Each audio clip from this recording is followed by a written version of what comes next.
Hello everyone, good morning. मैं Pravesh Sharma, welcome back to my channel.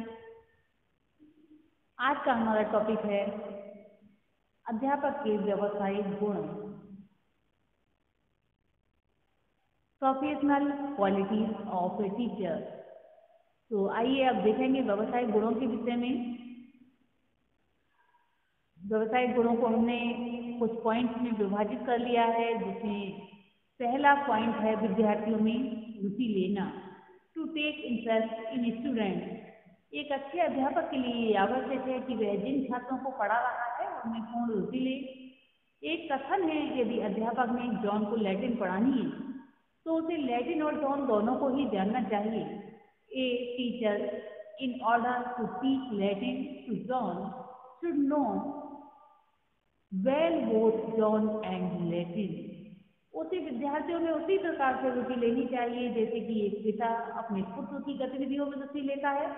उसे अपने छात्रों का शुभ चिंतक होना चाहिए तथा उनके कल्याण व सहायता के लिए सदैव ही तत्पर या तैयार रहना चाहिए। नेक्स्ट पॉइंट है हमारा शिक्षण व्यवस्था में रुचि व आस्था, faith and interest in teaching profession. शिक्षक के लिए ये आवश्यक है कि वह इस व्यवसाय में रुचि ले। उसे कभी भी इस बात की गिलानी नहीं होनी चाहिए कि वह इस व्यवसाय में क्यों आया है, न ही उसे कभी भी सोचना चाहिए कि वह बहुत ही छोटा व्यवसाय है।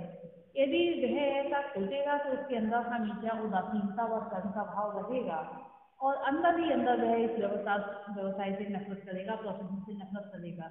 यदि वह अपने व्यवसाय में रुचि लेता है व उसके प्रति उसके मन में निष्ठा व आस्था है तो वह विभिन्न प्रकार के कार्य करने हेतु प्रोत्साहित करेगा।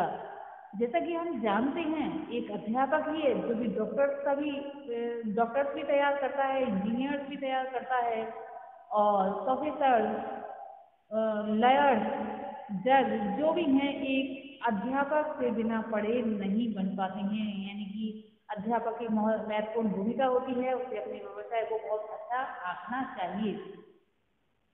नेक्स्ट पॉइंट में हम देखेंगे व्यवसायिक प्रशिक्षण, प्रोफेशनली ट्रेंड। एक कुशल अध्यापक के लिए जरूरी है कि वह शिक्षण के विभिन्न प्रयोगों, आयामों व तकनीकियों से परिचित हो और इसके लिए उसे व्यावसायिक दृष्टि से प्रशिक्षित होना चाहिए, ट्रेंड होना चाहिए। व्यावसायिक प्रशिक्षण प्राप्त टीचर स्टूडेंट्स को न केवल ये बता पाने में सक्षम होता है, समर्थ होता है कि वह उन्हें क्या पढ़ना है, वरन ये भी बता पाने में समर्थ होता है कि उसे कैसे पढ़ना है, जिससे से अधिक ज्ञान एवं वह रोचक ढंग से ग्रहण कर सकें। वह इस प्रशिक्षण के द्वारा छात्रों के समक्ष ज्ञान को सार्थक व उपयोगी ढंग से प्रस्तुत करता है। एक बार प्रशिक्षण लेने के बाद अध्यापक उसे ही सब कुछ नहीं मान लेना चाहिए, यानी कि अध्यापक को उसे ही सब कुछ नहीं मान लेना चाहिए, वरन समय समय पर आयोजित शिक्षा प्रशिक्षण के कार्यक्रमों में उसे भाग लेना चाहिए।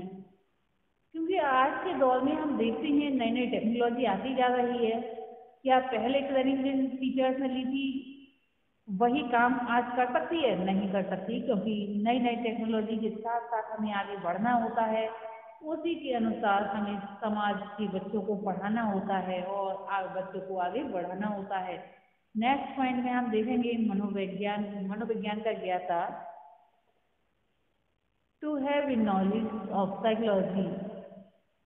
अच्छे टीचर के लिए ये जरूरी हो जाता है, कंपलसरी हो जाता है कि उसे बाल मनोविज्ञान तथा शिक्षा मनोविज्ञान का पर्याप्त ज्ञान हो। बाल मनोविज्ञान का ज्ञान अध्यापक को छात्रों की रुचियों, क्षमताओं व योग्यताओं का ज्ञान करा सकने में सहयोगी होगा।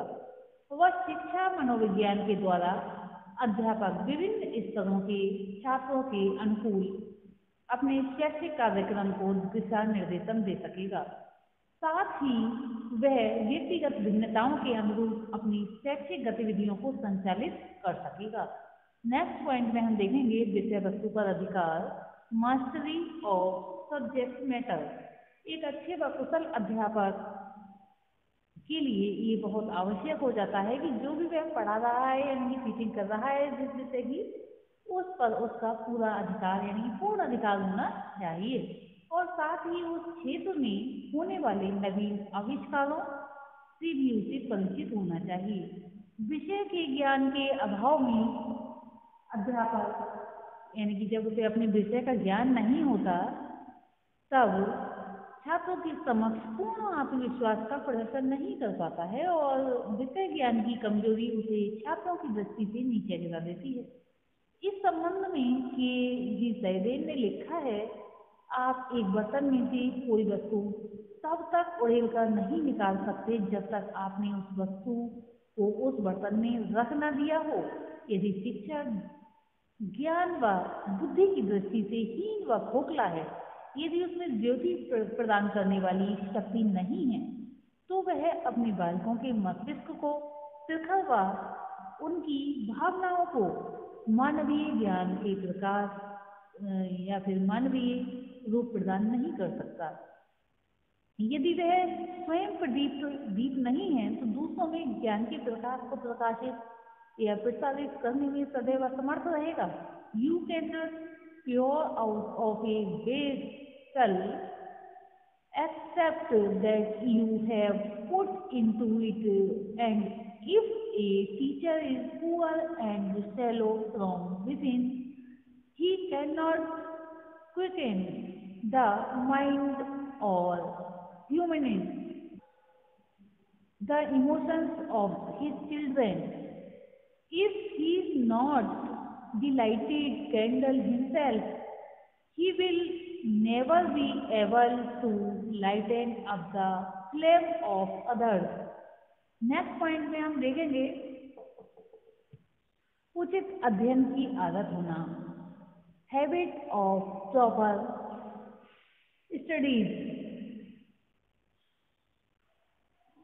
अध्यापक के संबंध में ये कहा जाता है कि वह जीवन पर्यंत विद्यार्थी बना रहता है। The true teacher is a student through out his life.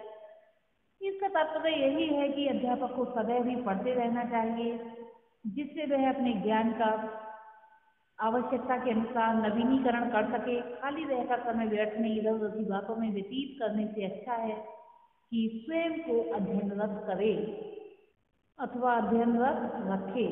Next point में हम देखेंगे पाठ्य सहगामी क्रियाओं में रुचि,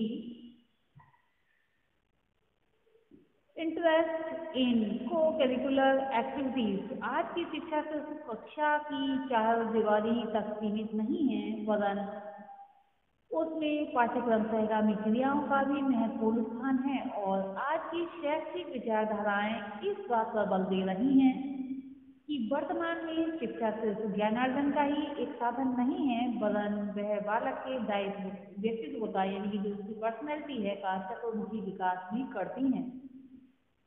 पाठ्य सहगामी क्रियाएं बालक की चतुर्मुखी विकास में, यानी कि उसे ऑलराउंडर बनाने में अपना महत्वपूर्ण योगदान देती हैं।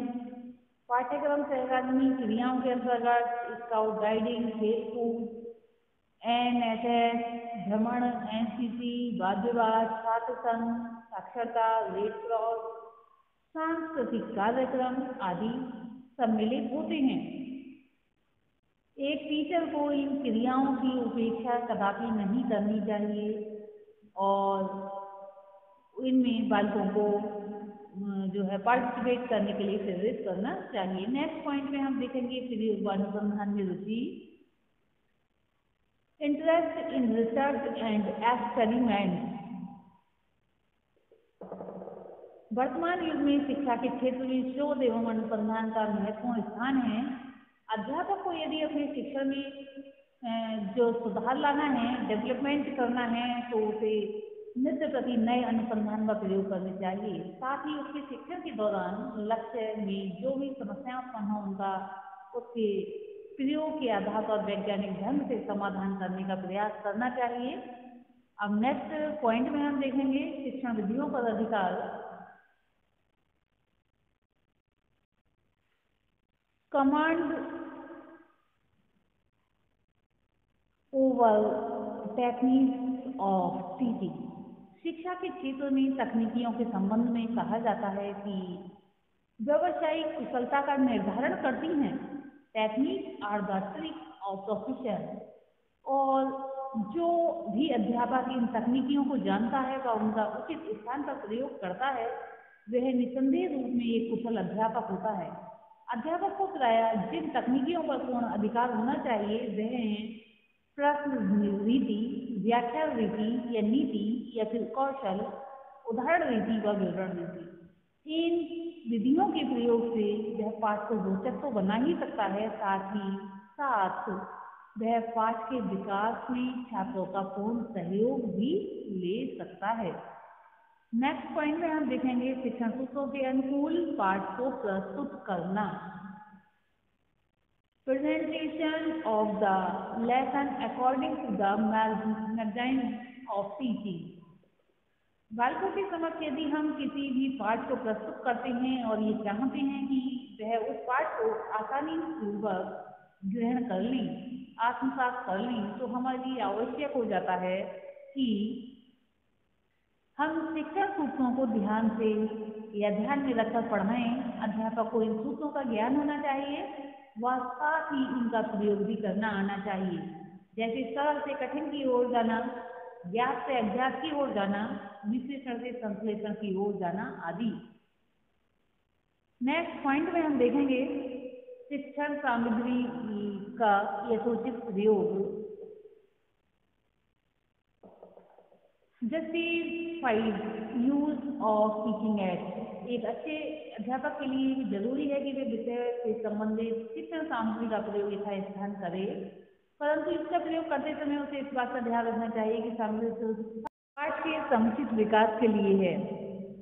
लास्ट पॉइंट में हम देखेंगे पढ़ाने से पूर्व पाठ की तैयारी करना। कक्षा में जाने से पूर्व अध्यापक को अपने पाठ की पूरी तैयारी कर लेनी चाहिए व पाठ को योजनाबद्ध तरीके से छात्रों के समक्ष प्रस्तुत करना चाहिए। अध्यापक कितना ही ज्ञानवान क्यों न हो, यदि वह पूर्ण तैयारी के साथ कक्षा में नहीं जाता है, नहीं उपस्थित होता है, तो इस बात की संभावना बढ़ जाती है कि वह कुछ व्यर्थ की बातें कहीं व्यर्थ की बातें ना पढ़ा दे। ऐसा ना हो काम की बातें उस चक्कर में छूट ही जाएं। इस कारण ये आवश्यक है कि जो भी कुछ पढ़ाए उसे तो नियोजित ढंग से पढ़ाए। आज के लिए इतना ही। धन्यवाद।